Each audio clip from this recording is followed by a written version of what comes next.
Hello, Dr. Hernandez. My name is Elisa Dajasovich, and I chose the Pullman Strike of 1894 to do for our project. All of my sources came from St. Francis EDU, KansasHeritage.org, ehistory.edu, and YouTube. Okay, so the Pullman Strike was a disturbing event in Illinois history. It simply began as a revolt against unfair labor practices and quickly intensified into the national incident that one knows today as seriously interfering with the U.S. railroad service. It is for this reason that it is critical that individuals seeking to further comprehend the history of the American labor movement spend considerable time investigating this strike. Pullman Palace Car Company was famed for its sleeper and luxury rail cars that it manufactured. One of these manufacturing locations was in Pullman, Illinois. George M. Pullman founded the town of Pullman as a place where his 6,000 or so workers could live. This town was conceived and designed on the premise of being a model town for his workers, with every aspect complete, including parks and a library. The Depression of 1893 had a devastating effect on the Pullman Palace Car Company. Consequently, it was its loyal employees that were subject to cost-cutting measures in the coming year. Not only was the overall labor force reduced from 5,500 to 3,300, but those that kept their positions with the company faced an average pay cut of 25%. In addition, those that remained had to contend with a reduction in the total number of hours that they could work. However, in consideration of these vast changes, no effort was made on behalf of George Pullman to reduce living expenses. In fact, the situation was so bad that one man worked 120 hours and got a check for a measly 7 cents after the firm had deducted his rent and other miscellaneous expenses. And so in May 1894, Pullman, Illinois became the battle site of a bitter labor struggle due to such unfair labor and governing practices. George Pullman, like many employers of his time, was unsympathetic to his employees and their inability to adequately support themselves and their families financially. Nevertheless, he did meet with a committee of worker representatives, but refused to restore wages or reduce rents, and, shortly thereafter, terminated these representatives. It became obvious then that change was not likely to occur if appropriate action was not taken to rectify the current situation. In the minds of the employees, appropriate action entailed walking off the job and effectively shutting down all Pullman operations, which they eventually decided to do on May 11, 1894, in which case local media was surprised by the path employees ultimately chose to pursue. Not only was unemployment extremely high at this time, but George Pullman had always in the past been considered a model employer. Employees, though, were unfazed by such factors and were determined instead to proceed in their fight against what they believed was oppression.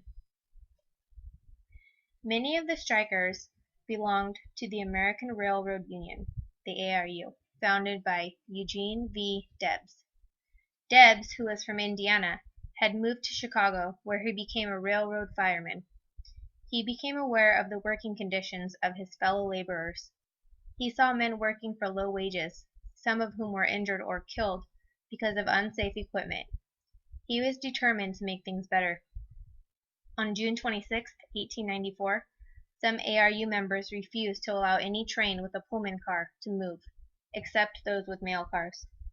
Debs did not want federal troops to get involved, and he knew that if the U.S. mail was tampered with, the troops would be there immediately. The railroads had formed an organization called the General Managers Association. They announced that no one could tell them whom to hire, whom to fire, or how they should pay their workers.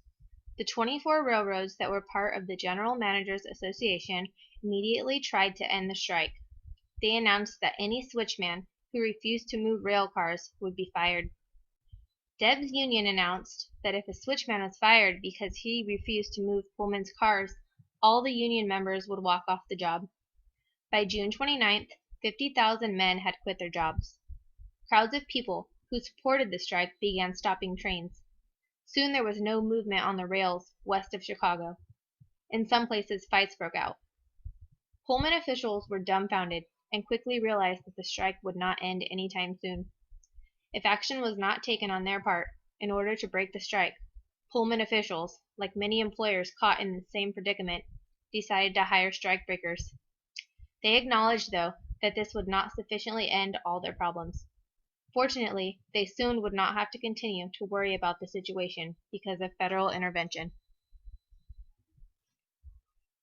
What originally began as a strike destined to be triumphant suddenly took a turn for the worse.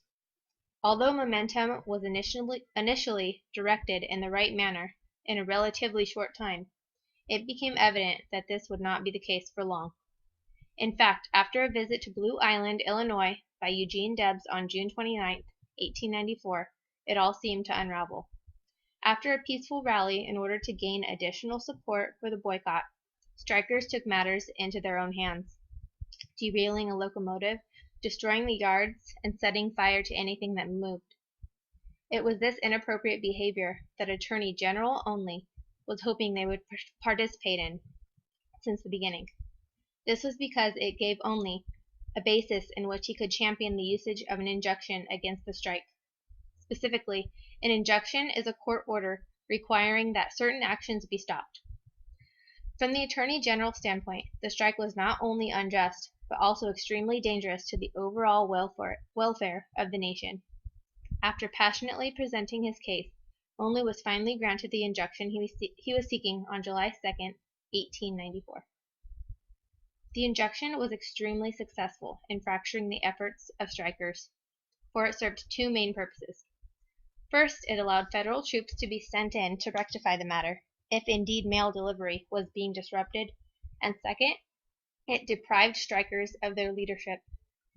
Completely disgusted and flustered by such an action, strikers became infuriated and simply did not think before they acted. Ignoring Deb's early warning to keep the mail moving, an angry mob in Blue Island, Illinois, decided that they, on July 3, 1894, would single-handedly illustrate their disapproval of federal intervention by dragging baggage cars across the tracks, thereby obstructing the passage of mail. The next day, July 4, 1894, as naturally expected, President Grover Cleveland ordered federal troops to Chicago so that harmony could be reestablished in the community. Most importantly, it ensured that mail delivery would not be interrupted. However, strikers were not the only individuals upset by such a decision.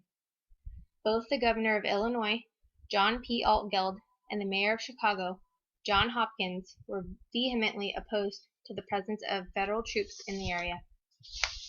With the Chicagoland area in turmoil, the public began to shift their support in favor of crushing the strike. With the public now on the side of the government, it was obvious that the strike would quickly end and not meet the objectives it set out to accomplish. This especially was so when Debs and three other Union leaders were arrested on July 10, 1894, for interfering with the delivery of U.S. mail. Although released shortly thereafter, it became blatantly apparent that the strike would end in a matter of days due to uncontrollable circumstances. According to Filippelli, the strike formally ended on July 11, 1984, with the single condition that employees be rehired at their former jobs. Consequently, many employees sought to return to the same position they had held before the strike. Only two-thirds of these individuals through ascertained employment, while others were either blacklisted or had traveled elsewhere for comparable positions.